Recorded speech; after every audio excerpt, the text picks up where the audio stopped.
Então, pessoal, continuando aí a Segunda Guerra Mundial, a França é derrotada pela Alemanha, né? Parte da França ocupada pela Alemanha, outra parte virou um estado satélite, né, da Alemanha, mas a Grã-Bretanha não se rendeu.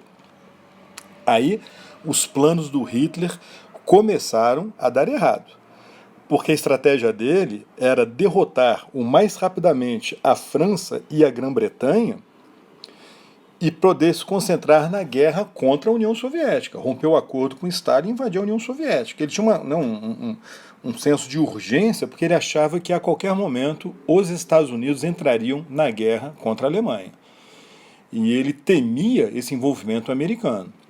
Então, para ele, era fundamental derrotar o mais rapidamente possível França e Grã-Bretanha para derrotar a União Soviética, impor efetivamente a hegemonia alemã na Europa e preparar-se para uma guerra global, né, mundial, contra os Estados Unidos. Ele tinha essa convicção que era inevitável uma guerra entre Estados Unidos e Alemanha, né, pelo controle do mundo e tal. E por isso ele precisava de aliados lá no Japão, lá na Ásia, na Itália, na Europa, né?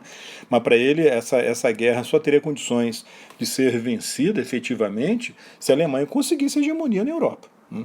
E o fato da Grã-Bretanha não se render estava complicando, né, essa estratégia do Hitler. Bom, e ele foi ficando preocupado porque, enquanto isso, a União Soviética foi se fortalecendo. Grã-Bretanha e França não declararam guerra à União Soviética quando ela invadiu uma parte da Polônia.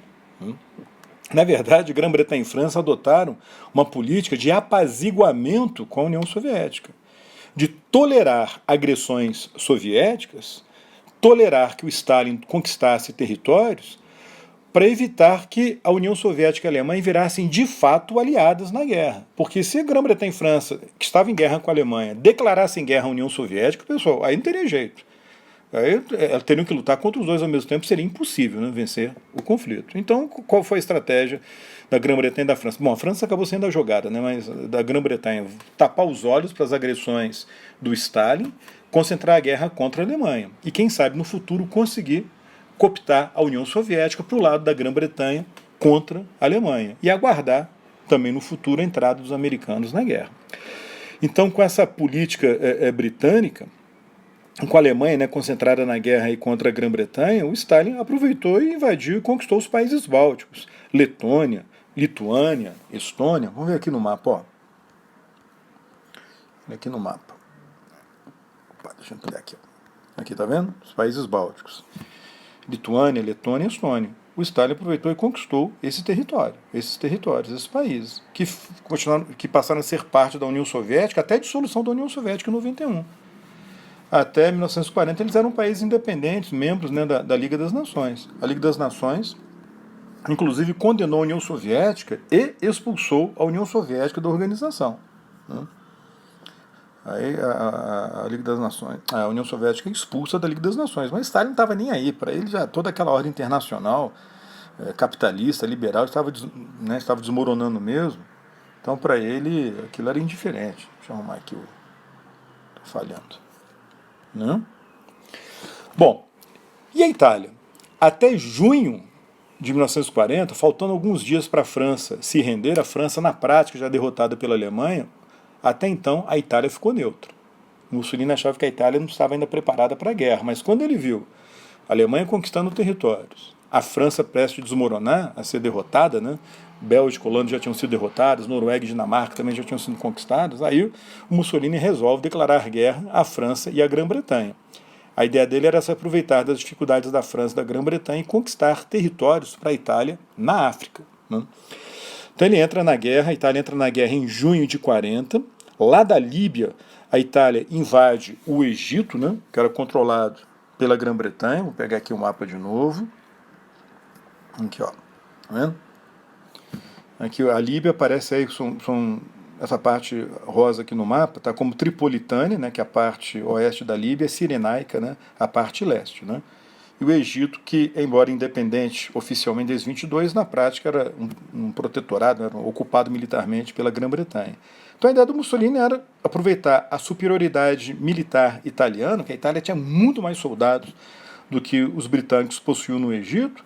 Então era conquistar o Egito rapidamente e do Egito partir para a conquista da Palestina, né, da Síria, né, da Transjordânia, do Oriente Médio, né, e realizar o grande sonho italiano de impor hegemonia, o sonho fascista, né, de impor a hegemonia italiana no Mediterrâneo Oriental. E aí em seguida conquistar a Grécia e, se possível, conquistar também a Turquia. Né? Então essa era a ideia do Mussolini. E ele invade o Egito. Acontece, pessoal, que, como eu estava comentando, o exército italiano, pessoal, foi muito mal comandado, mal preparado. Resultado, a Itália invade o Egito, mas os britânicos deram uma surra nos italianos e contra-atacaram. Enquanto isso, lá na Etiópia, a mesma coisa. Lá da Etiópia, o Mussolini invadiu a Somália britânica, né, invadiu ali o Quênia e também levou uma surra dos britânicos. E isso com a Itália tendo superioridade numérica de armamento. Né, mas a direção, o comando italiano era muito fraco, né, muito mal preparado. Resultado, uma humilhação para a Itália. O Mussolini então pediu socorro para o Hitler. O Hitler mandar soldados para o norte da África para ajudar a Itália a enfrentar os britânicos. O Hitler fez isso, né, porque o Mussolini era aliado dele. Mas, na verdade, para o Hitler aquilo não foi bom, não, porque ele estava tendo que desviar mais soldados para um outro local de guerra, né, uma outra zona de guerra que não interessava a Alemanha. Recursos militares que a Alemanha poderia depois utilizar na guerra contra a União Soviética, mas que ela não estava podendo utilizar porque estava tendo que ajudar os italianos. E a coisa foi assim, mais humilhante ainda para a Itália, porque em 1941 a Itália invadiu a Grécia com a intenção de dominar o território grego. Os gregos deram uma surra nos italianos. E a Grã-Bretanha mandou tropas para a Grécia para ajudar os gregos. E a situação foi ficando catastrófica para a Itália. Aí o Hitler novamente teve que mandar mais soldados para poder ajudar os italianos, agora na Península Balcânica. Né? Ele acaba invadindo a Grécia. Nessa ocasião ele acaba também, o Hitler, na Alemanha, acaba também conquistando a Iugoslávia. A Iugoslávia tinha um governo pró-eixo, mas houve um golpe de Estado na Iugoslávia e surgiu um governo mais favorável à Grã-Bretanha. Então o cenário para a Alemanha, para o Hitler, era um cenário perigoso. A Itália estava para ser derrotada na África, derrotada na Grécia, e a Iugoslávia agora tinha um governo simpático à Grã-Bretanha.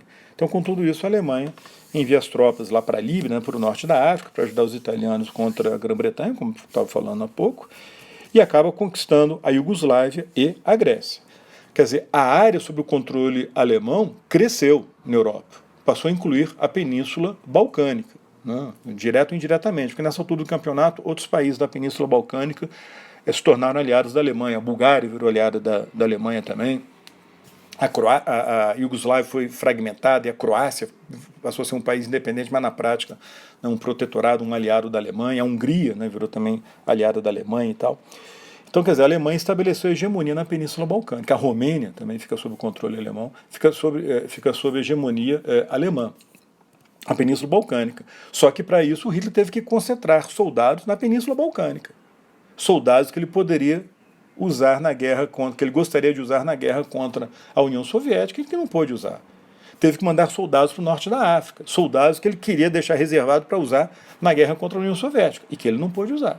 Teve que manter soldados também aonde? Na França. E ele não queria isso, mas foi obrigado a manter soldados na França porque a guerra contra a Grã-Bretanha continuava. E ele queria usar aquelas tropas que estavam na França na invasão da União Soviética. Então, repare, o território sob o controle alemão cresceu. Mas, na verdade, esse crescimento forçou o deslocamento de tropas para várias partes da Europa. E esse deslocamento de tropas acabou enfraquecendo o projeto de Hitler de conquistar a União Soviética o mais rapidamente possível. Mesmo assim, Hitler arriscou e invadiu a União Soviética. Por quê? Bom, primeiro porque era o plano dele conquistar, né, a Ucrânia, conquistar a Rússia, né, ter o tal espaço vital, né, para os alemães, um espaço vital que iria se estender até os Montes Urais, né, pegando toda a parte europeia, né, da Rússia, né, da União Soviética. Desde o início esse foi o projeto dele. Né, ele adiou, nós vimos as razões porque ele tinha adiado esse projeto. Mas agora, mesmo com a extensão da área dominada pela Alemanha, né, e com a distribuição maior dos soldados alemães, ainda assim ele tinha essa sensação de urgência de conquistar os territórios soviéticos por outras razões. Primeiro, porque a União Soviética estava se fortalecendo.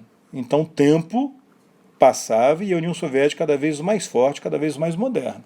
Então aquilo era uma desvantagem para a Alemanha, uma questão de urgência. Segundo, que a resistência da Grã-Bretanha, o Hitler calculou, e ele tinha razão nesse cálculo, ela continuaria existindo porque o Churchill, o primeiro-ministro da Grã-Bretanha, acreditava que em algum momento a União Soviética acabaria entrando na guerra contra a Alemanha. Então, se o Hitler conquistasse a União Soviética, essa esperança, né, para o governo do Churchill iria desaparecer. Além disso, tinha o fator Estados Unidos. Né, o medo que o Hitler tinha dos americanos entrarem na guerra com a Alemanha ainda despreparada e enfraquecida. Ele acreditava que, conquistando os territórios soviéticos, a Alemanha ficaria muito mais fortalecida para poder enfrentar, eventualmente, os americanos, ou quem sabe até mesmo os americanos e os britânicos. Então, com tudo isso, pessoal, em junho de 1941, Hitler rompeu o pacto de não agressão e invadiu a União Soviética. Foi a maior blitzkrieg da história. Pra vocês terem uma ideia, Napoleão invadiu a Rússia em 1812 com 600 mil soldados. Até então, a maior invasão da história foi a invasão napoleônica. Hitler invadiu a União Soviética com 3 milhões de soldados. Além de tanques, né,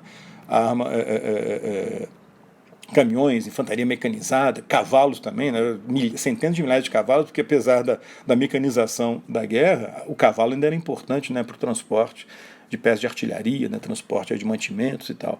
Então invade a União Soviética um exército gigantesco, composto em sua maioria por alemães, mas tinha também contingentes italianos, né, dos países balcânicos aliados, né, da Alemanha. A Espanha acabou mandando, né, uma força militar, né, uma divisão de espanhóis, né, que lutaram ao lado dos alemães, né, na União Soviética. E os alemães conquistaram um território imenso na União Soviética. Porém, o exército soviético conseguiu conter o avanço alemão em Moscou, no final de 1941, e em Leningrado. Resultado, a Alemanha conquista um grande território na União Soviética, mas não consegue levar a União Soviética à derrota, à rendição. Aqui, ó, esse outro mapa, a gente consegue entender melhor. Aqui, ó, em azul, as áreas controladas pela Alemanha. Tá vendo? Ali a parte da União Soviética caiu sob o controle alemão. Um território grande, mas a maior parte da União Soviética, né, continuou resistindo.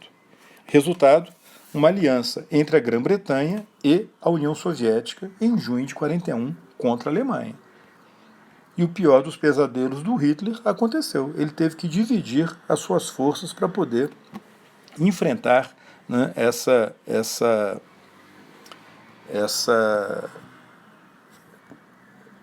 aliança, né, da Grã-Bretanha com a União Soviética.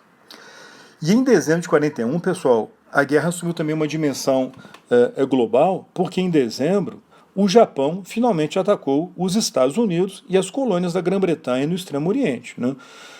O Japão chegou à conclusão que também seria inevitável a entrada dos americanos na guerra, né? Então a ideia era atacar os Estados Unidos enquanto o Japão ainda tinha uma certa vantagem militar.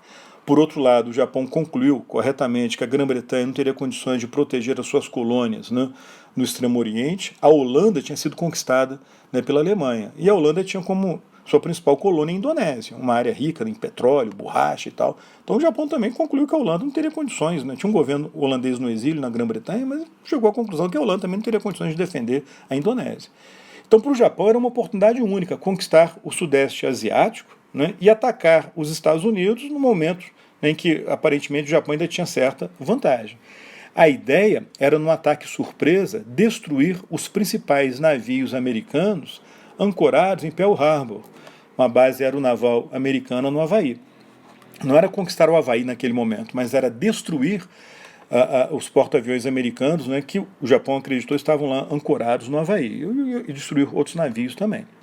Então, no dia 7 de dezembro de 1941, o Japão lançou um ataque surpresa contra os Estados Unidos em Pearl Harbor, no Havaí, mas na mesma ocasião atacou os americanos nas Filipinas e atacou os britânicos em Hong Kong, né, e outras partes, né, do Extremo Oriente, né, do Pacífico. Esse ataque famoso, né, do Japão aos Estados Unidos levou os Estados Unidos a entrarem na guerra contra o Japão, levar a Grã-Bretanha a entrar na guerra contra o Japão. Alguns dias após o ataque japonês, Hitler declarou guerra aos Estados Unidos. Ele concluiu que agora os americanos acabaram entrando na guerra de qualquer forma contra a Alemanha. Era questão de dias ou semanas. Então, mas para dar a entender de que a Alemanha estava segura que venceria a guerra, era na verdade um recado para o público interno da Alemanha, nem para os aliados da Alemanha. A Alemanha declara guerra aos Estados Unidos, reparem, sem ter conquistado a União Soviética e sem ter derrotado a Grã-Bretanha. Então foi formada uma poderosa aliança entre Estados Unidos, Grã-Bretanha e União Soviética. O presidente dos Estados Unidos era o presidente Franklin Roosevelt, né? Aquele presidente do New Deal. Então os americanos entram na guerra também na Europa. E em 1942, o Japão conquistou as colônias ocidentais no Sudeste Asiático, uma espécie de uma blitzkrieg aeronaval, né, japonesa. E entre 1942 e 1943, os alemães lançaram uma outra ofensiva contra a União Soviética, a partir dos territórios que a Alemanha já havia dominado na União Soviética, né, aqui no mapa. Vou voltar para aquele mapa azul, aquele mapa é bom, dá para a gente ver direitinho aqui, ó, tá vendo? A partir das áreas já conquistadas da União Soviética, a Alemanha lançou um ataque para conquistar o sul da União Soviética, essa parte aqui ao norte do Mar Negro. A ideia era dominar aquela área e alcançar o Cáucaso, a região que produzia petróleo, né, mais petróleo na União Soviética. Do Cáucaso partir para a conquista, né, do Oriente Médio, ali pelo norte, né, da região. Porém, a ofensiva alemã foi detida nas famosas batalhas em 42 de Stalingrado, que aliás começou no final de 42, né, no segundo semestre de 42 e terminou no início de 43, em fevereiro de 43. A Batalha de Stalingrado, pessoal, foi uma das batalhas mais famosas da Segunda Guerra Mundial e da história. Porque aí sim, os alemães foram, pela primeira vez, derrotados militarmente numa situação que não podia ser atribuída ao clima, ao tempo. Porque quando os alemães foram detidos em Moscou, no final de 41, o exército alemão não estava preparado para uma guerra de inverno, porque o Hitler acreditou que derrotaria a União Soviética no mais tardar em outubro. Então, quando ocorreu a Batalha de Moscou, né, no final de 41, realmente a Alemanha não estava bem preparada para aquela batalha no inverno. Né? Aquilo ajudou na derrota dos alemães. Mas agora, na segunda ofensiva alemã, a Alemanha já estava preparada até para uma campanha que continuasse no inverno. E a Batalha de Stalingrado, a maior parte dela foi no inverno. Né? E o exército alemão foi derrotado pelo exército soviético, e mais de 100 mil soldados foram capturados, inclusive um marechal. Pela primeira vez na história da Alemanha, um marechal foi capturado, quer dizer, um marechal se rendeu. Né? Foi, do ponto de vista moral, do ponto de vista da propaganda, né? Foi um impacto enorme na Alemanha. Quebrou o mito de que o exército alemão era invencível, porque agora, né, não podia mais usar o argumento, né, de estar despreparado, né, para uma campanha de inverno. Ainda assim, a Alemanha, ainda assim, apesar da derrota em Stalingrado, a Alemanha ainda tinha condições de lançar uma outra ofensiva, com dificuldade, mas tinha condições. E ela lança uma outra ofensiva em junho e julho de 43, né, nesse território da cidade de Kursk. E aí ocorreu a maior batalha de tanques da história. Até aquelas batalhas, né, na guerra do Yom Kippur, né, no Oriente Médio, entre egípcios, né, e israelenses. Na batalha de Kursk, aí sim, os soviéticos infligiram uma derrota decisiva sobre os alemães, e a Alemanha, pessoal, perdeu a capacidade ofensiva no leste europeu, na União Soviética. Da Batalha de Kursk em diante, a Alemanha passou a lutar na defensiva e a União Soviética na contra-ofensiva. Era questão de tempo os alemães perderem, né, aqueles territórios. Só que a contra-ofensiva aliada eu vou comentar na outra aula, que a gente vai ver a contra-ofensiva aliada e vamos falar também das origens da Guerra Fria em meio a essa contra-ofensiva aliada, ok? Então hoje eu vou parar aqui nessa batalha de Stalingrado, né, na batalha de Kursk, né, que quando o exército alemão é detido, e a contra-ofensiva dos aliados, dos americanos, né, dos britânicos, dos soviéticos, eu comento na próxima aula que a gente encerra o assunto da Segunda Guerra Mundial. Beleza? É isso aí, pessoal. Até a próxima. Tchau, tchau.